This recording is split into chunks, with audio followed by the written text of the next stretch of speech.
Hello my beautiful babes and gents, depending on who's watching. But if you're tired of the current look of your bedroom and you kind of want to change things up just a little bit, then you've definitely come to the right place. To get a headboard nowadays, it could cost you like upwards of hundreds, if not thousands of dollars. But today, using these techniques, these very easy techniques, I'll be walking you through the process of making your very own headboard for a fraction of the price. The things you'll be needing to complete this DIY project are a piece of wood measured out to the width of your bed and the height of your choosing. I have a full-size bed, so I have my width at 56 inches and my height, which was completely my choice, I have it at 45 inches. This is the exact plywood that I have. I picked this up at Home Depot and it was originally measured out to 4 feet by 8 feet, but I just had the worker cut it up to the exact measurements that I want. And next thing you'll be needing are these foam tubes. Based on the research that I've done, honestly, I just found that this was the best option for me to use as opposed to like pool noodles, for example, as I've been seeing all over the place. I ordered these from foamfactory.com and you can have it measured out to the exact measurements of your choosing, which is extremely convenient. That way you don't have to cut up anything by yourself. I got 7 4-inch foam tubes cut into halves, give me a total of 14 4-inch halves. And obviously I did my measurement beforehand, so when I have these placed right next to each other, it matches up to the exact width of the plywood. Depending on the look that you're going for and the width of your bed, your total number of foam halves and width of each half is going to be totally different. And obviously if you want dimensions in the same look as mine, then you can follow the exact measurements that I have. But next you're going to pick out fabric that you're totally happy and content with. You have options to do like suede, velvet, green, blue, you know, anything that just floats your boat, anything that makes you happy and fits your decor. As far as tools go, you will need some spray adhesive. I've tried both of these, and honestly, just save your money and stick with the Gorilla Glue. You're also going to be needing a stapler gun as well as staples. A measuring tape is extremely important throughout this entire process. You'll also be needing a pair of well-behaved scissors, and yes, I said well-behaved. A box cutter will also be needed, or if you want to, you can do a pocket knife. I did both. After making sure you have enough foam tubes and it all measures out to the exact width of your plywood correctly, then we're going to go ahead and get started. To start, line up your first foam tube. And with the spray adhesive, spray down the tube's width and length. And just place that tube right over it, making sure, of course, that everything lines up correctly when you lay it down.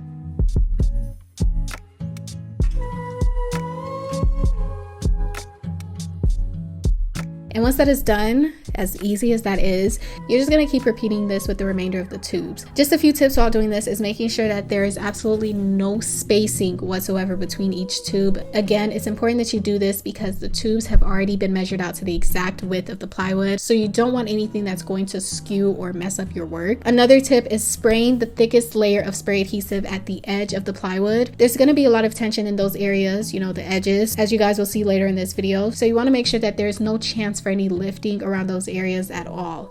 Everything for this step from here on out is smooth sailing. You just have to keep repeating the same step all throughout the remainder of the tubes.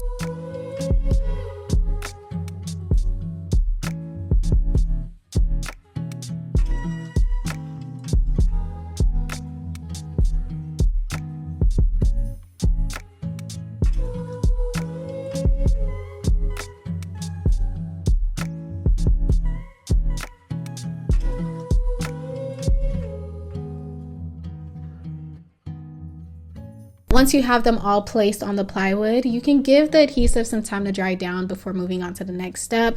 Maybe this is going to be maybe about an hour, maybe 2 hours. You know, just get a quick snack in between. You want to avoid this next step, but because my foam tubes were 1 inch longer than the plywood, I had to cut them down exactly 1 inch so they can measure out and line up with the plywood.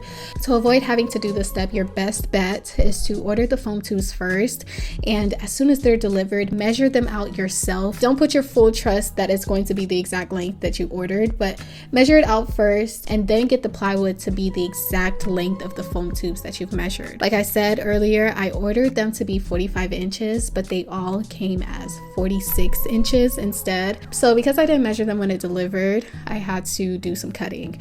And I don't know if this is something that Foam Factory always does, but like I said, I should have measured out my tubes when they delivered and then just ordered the plywood to be in 46 inches so I can avoid having to cut those tubes down, you know? Once I've detached all of them, it's time for the next official step.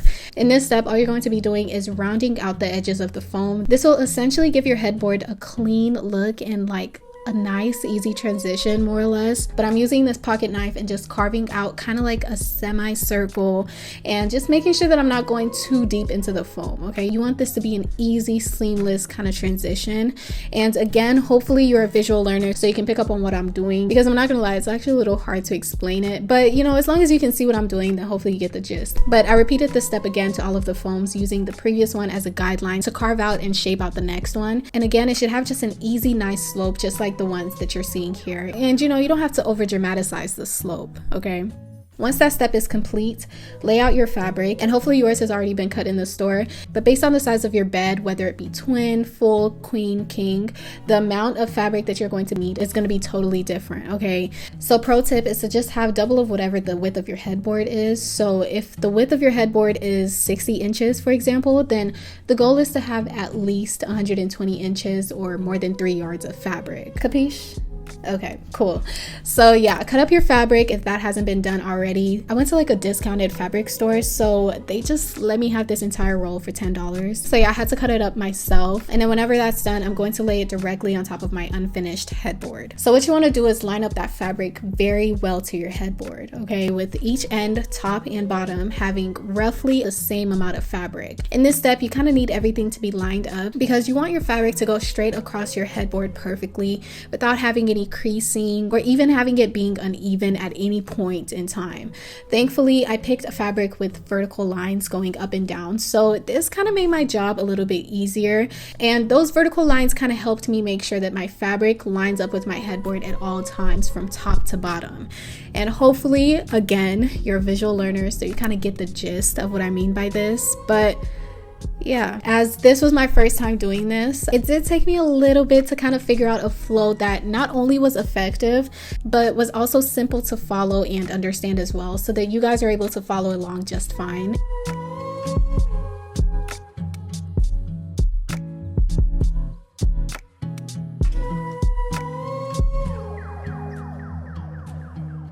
And after a few rows later of trying to get the hang of it, I had the perfect step-by-step process. For each new column, you're going to spray the entirety of the foam with spray adhesive. I mainly spray down the side where the fabric is though, and I don't get too much on the other side of the foam, and you'll see why in a little bit, okay?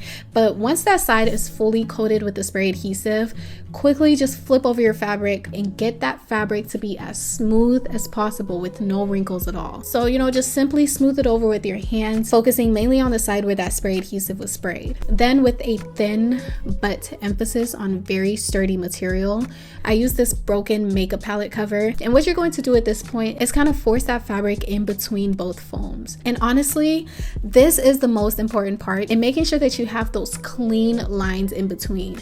You essentially kind of want to stamp that fabric into the cracks of the foam tubes, and you want to make sure that it's in there very, very tightly, that even if the fabric wanted to lift, it couldn't, and it wouldn't, so it shouldn't, you know?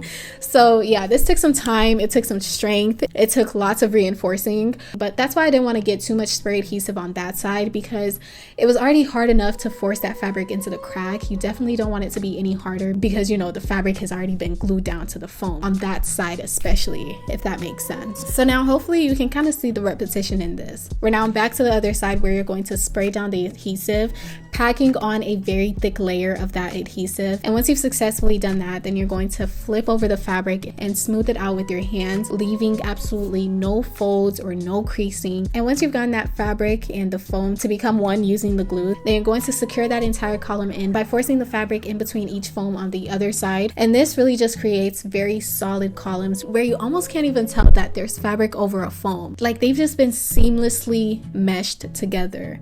And that's exactly what you want. And of course, you know, you'll be repeating this with every single foam column.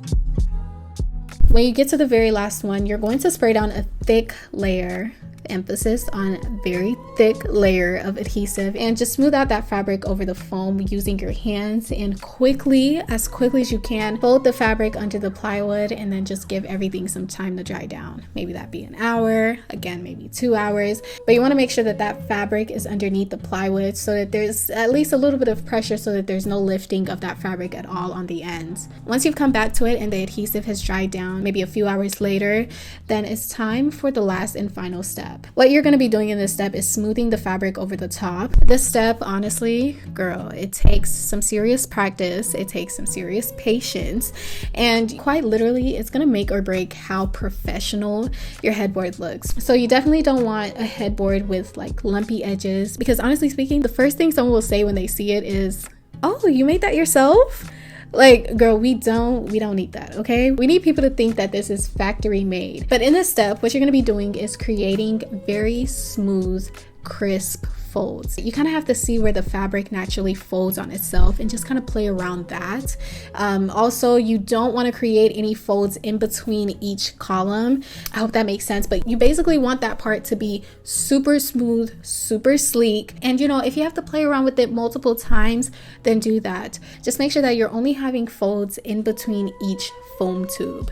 Okay, so like in the crack, that's where you should have a fold. Everywhere else should be smooth. But once you've gotten the crisp sharpness that you want, then you're gonna take your stapler gun and set everything in its place, making sure that you're pulling your fabric down as best as you can. Just be sure that you're not pulling out that stapler gun if you are not sure of yourself. Again, we want this to look like it's professionally done, okay? So if you're unsure of if you should staple it down, then don't. Make sure that you have completely sleek, clean lines before you use that stapler gun. Be sure to also use the stapler gun for some extra reassurance throughout the entire fabric, just to make sure that that fabric is not going to shift or create any creases or folds down the line.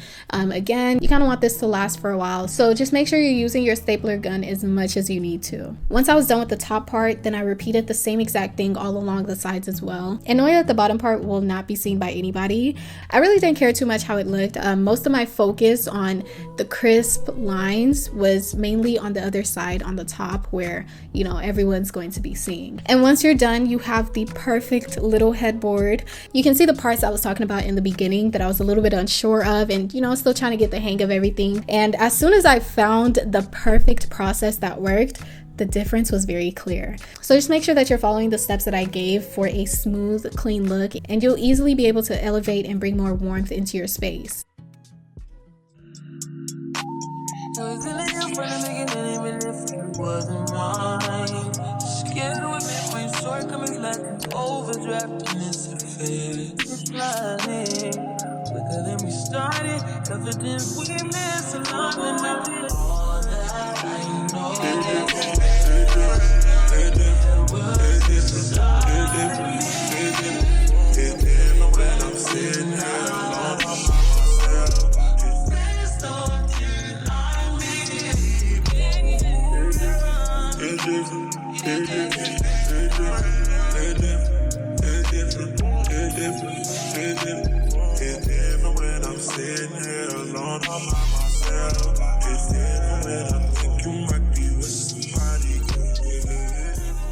As you can see now, I have it all in my room and it looks so nice and really cozy. You can reinforce this anyhow you want to, whether that be attaching it to your old headboard. I've seen some people literally screw it to the wall. But yeah, that's all for this video. I hope you guys really enjoyed it. Please show some love down below, and I will see you guys in my next video.